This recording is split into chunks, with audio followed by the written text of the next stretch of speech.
সবাই কেমন আছেন? চলে আসছি উর্মিলা কিচেন থেকে। আজকেও একটা সোনালী মুরগি রান্নার রেসিপি নিয়ে চলে আসলাম। প্রথমে আমি মুরগিটা কেটে ধুয়ে পরিষ্কার করে রেখেছি, আর এখানে আমি বসিয়ে দিলাম তেল। তেলটা গরম হয়ে আসলে এলাচ, লবঙ্গ, দারচিনি সাথে পেঁয়াজ অনেকক্ষণ ভাজা ভাজা করে নিয়েছি।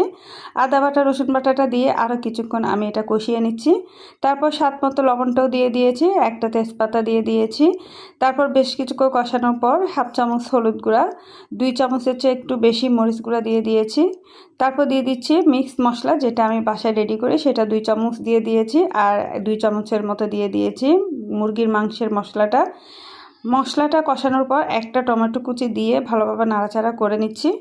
তারপর এটা কষানো হয়ে গিয়েছে, তেলটা উপরের দিকে উঠে আসলে মাংসটা কিছুক্ষণ কষানো হবে। অনেকক্ষণ পর্যন্ত নাড়াচাড়া করে আমি একটু সামান্য পানি দিয়ে এটা ঢাকনাটা দিয়ে কিছুক্ষণ রান্না করে নিয়েছি। এটা কষানোটা প্রায় হয়ে গিয়েছে। তারপর আমি কয়েকটা কাঁচামরিচ ফালি করে দিয়ে দিয়েছি, আর একটা দুইটা আমি আলু দিয়ে দিচ্ছি। আলুটা আপনারা যদি খেতে না চান স্কিপ করতে পারেন। আমার এই পাতলা ঝোলে আলুটা অবশ্যই দিতে হয়, আলুটা আমার খুবই ভালো লাগে। এরপর আলুটাও কষানো হয়ে গিয়েছে মাংসের সাথে, তেলটা উপরের দিকে উঠে আসছে। তারপর ঝোলের জন্য পানিটা দিয়ে আরও কিছুক্ষণ রান্না করে নিব ঢাকনা দিয়ে। তো কিছুক্ষণ পরপর নাড়াচাড়া করে দিয়েছি, এটা অনেকক্ষণ সিদ্ধ হয়ে আসছে, আলুটা একদম নরম হয়ে গিয়েছে। তারপর ধনিয়া পাতা কুচি দিয়ে গরম গরম ভাতের সাথে পরিবেশন করব।